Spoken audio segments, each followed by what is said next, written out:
Bienvenue dans cette minute du musicien.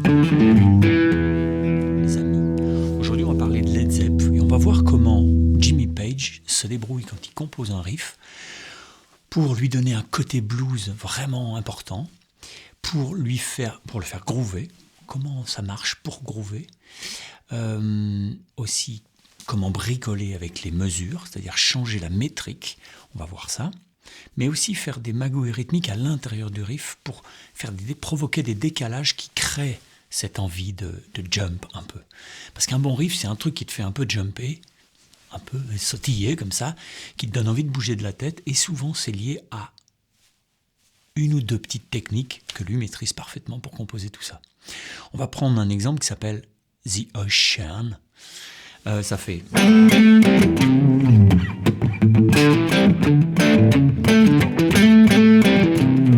Alors qu'est-ce qu'on voit là-dedans? D'abord, c'est fait avec une penta.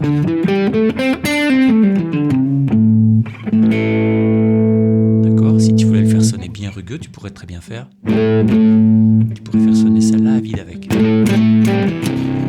Ici, si tu laisses sonner ces deux-là, ça te fait la tierce de Do. Ok? Ok? Bon, peu importe. Ok?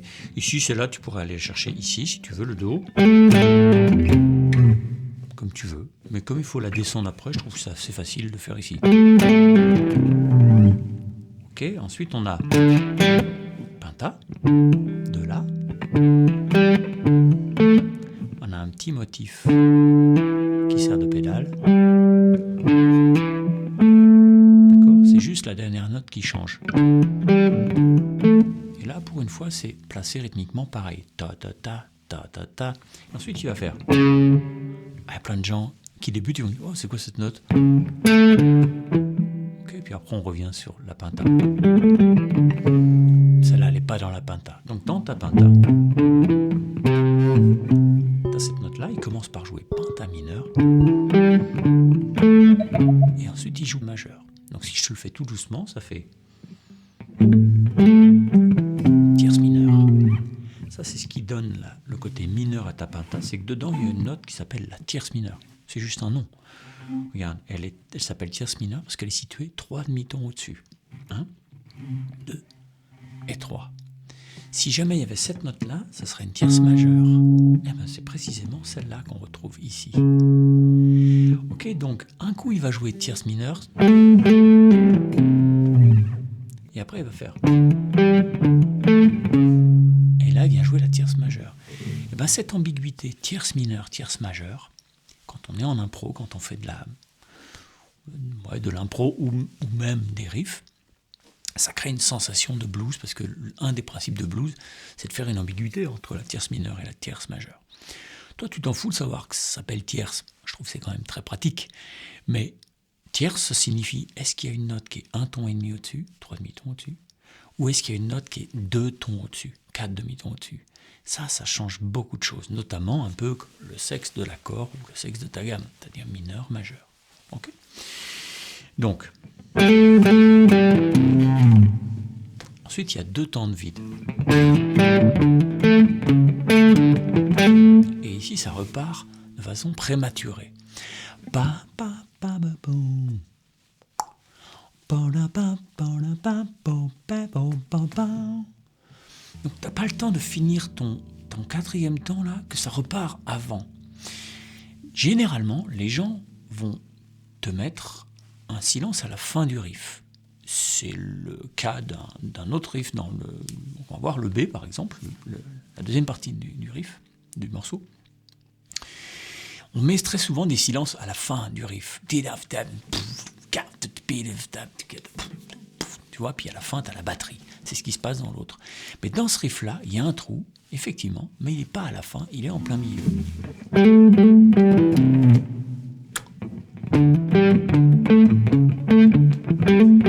Et là, ça repart tout de suite. Et donc, on n'a pas le temps de finir ce dernier temps. Grossièrement, ce dernier temps est plus court, il mesure une croche. Ce qui fait que cette mesure-là, la première mesure fait 4-4, c'est-à-dire l'équivalent de 4 noirs, même si dedans il y a des croches et des machins. ok.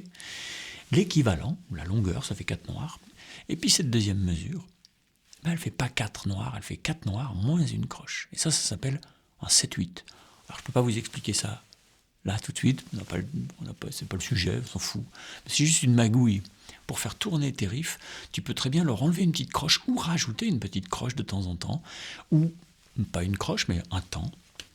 Tu peux jouer sur ce qu'on appelle la métrique. Je parle de tout ça dans la formation rythme et groove. Si tu as des problèmes de rythme et si tu as des problèmes de groove, tu fais cette formation et c'est fini tes problèmes. Après, tu envisages le rythme de façon totalement organique, naturelle et joyeuse, parce que ça va te rendre heureux. Donc...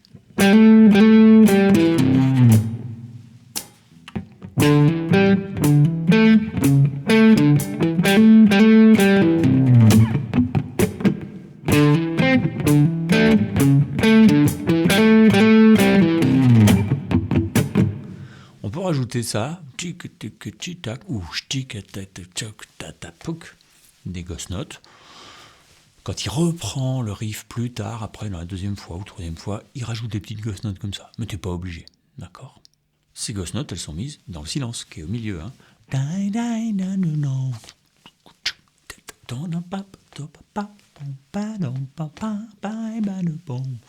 Alors c'est pas si facile d'envisager ce 4-4, 7-8, 4-4, 7-8, mais après tout, 7-8, vous en verrez pas mal dans la musique des Balkans. Donc écoutez un peu de musique des Balkans, ou du Stravinsky, ou du Zappa. Donc la couleur blues, c'est ambiguïté entre ma tierce mineure et ma tierce majeure. Okay, ces deux notes-là qui sont côte à côte, et un coup ils jouent l'une, un coup ils jouent l'autre, et donc ça crée une couleur blues. Dans la deuxième partie, tu peux jouer comme ça. Moi je jouerais pas comme ça.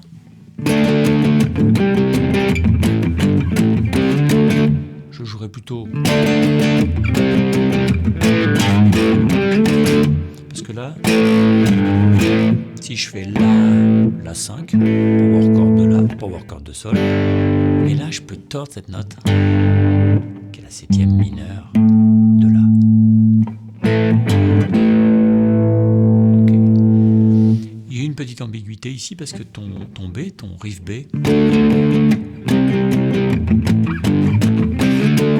il sonne plutôt en Ré. D'ailleurs, un coup après, plus loin, il fait ça.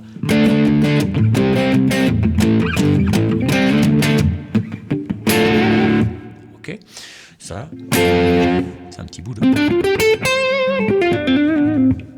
penta de Ré.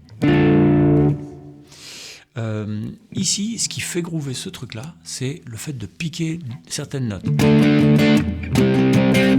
Tu vois, on va voir la magouille rythmique qu'il y a, mais d'abord, il faut bien jouer les silences. C'est ça qui fait groover. Donc, n'hésitez pas à faire. Pose ta main ici et lève celle-là. Ok, et pas. Tout ça, c'est baveux, c'est pourri, ça sonnera pas, ça groovera pas. Et c'est celles-là qui sont écrites comme des croches, croche, croche, poc. Mais en fait, ce sont des doubles croches. On les pique. Il y a un petit point, non pas à côté, elles ne sont pas pointées, elles sont piquées. Le point, il est au-dessus ou en dessous de la note, et ça veut dire jouer la moitié de la valeur. C'est pas...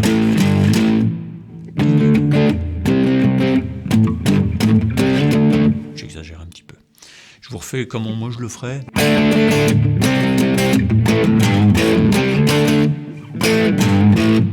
J'aime bien. Bon, voilà. On n'est pas obligé de jouer texto pareil que les autres, pas avec le même son non plus. Lui, il jouerait plutôt avec un son comme ça. Moi, j'aime bien que ce soit un peu plus véreux comme son, donc je mets plutôt cette position intermédiaire parce que je l'aime sur cette guitare. Ça dépend des guitares aussi. Ce qui se passe, juste, voyons au niveau rythmique ce qui se passe, on bosse ça aussi dans la formation, hein. Mais c'est qu'il va faire 1, 2, 3, 4, et ensuite il va faire un silence d'une croche, d'accord? Il va faire 1, 2, 3, 4, 1, 2, 3, 4. Il fait deux fois le même sur deux notes différentes, mais deux accords différents, mais ils ne sont pas placés pareil. La première fois ça fait tac, et la deuxième fois ça fait tac, tac. Donc t'as 4 notes. La première fois qu'on les joue, Le temps, il est sur la première. Pa, pa, pa, pap.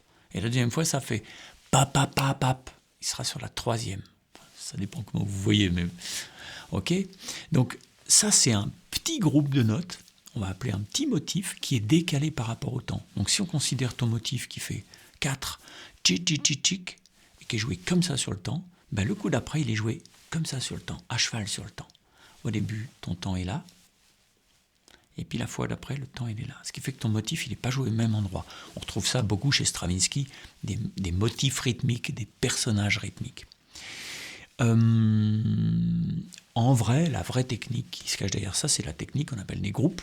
Ça, c'est un groupe de 6 doubles croches. 1, 2, 3, 4, 1, 2, 3, 4. Tu dis, bah non, c'est 4. Mais dedans, il faut compter le silence qui est entre les deux. 1, 2, 3, 4, 1, 2, 3, 4, tam, tam, tam, ta, da, da, da.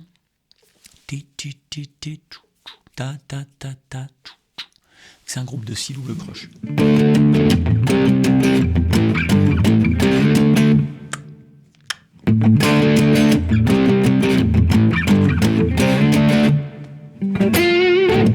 Ok, ces techniques de groupe, c'est des choses qu'on travaille aussi dans la formation, sauf qu'on passe d'abord par plein d'étapes pour arriver à régler les problèmes. Les gens qui ont des problèmes de rythme, c'est pas un problème physique. J'ai jamais rencontré des gens qui sont arythmiques, pathologiques. J'en ai jamais rencontré. Je donnais des milliers de cours. J'en ai pas vu. On m'a dit que ça existait, mais j'en ai pas vu. Je vous le dirai, je croirai quand je le verrai.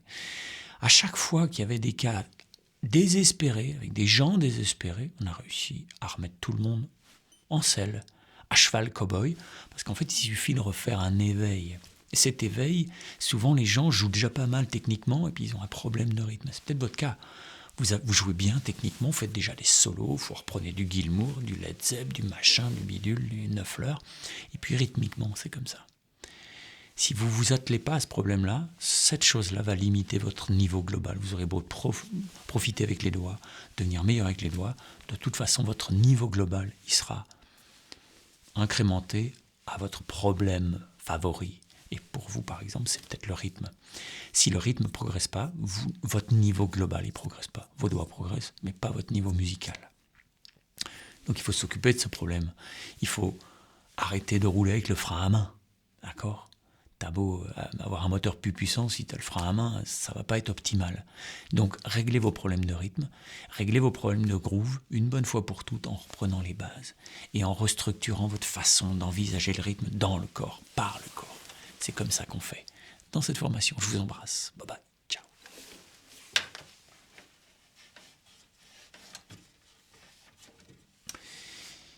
Vous pouvez trouver le PDF avec les tablatures, les parts, les explications et les guitares pro sur mon site. Bye bye, ciao.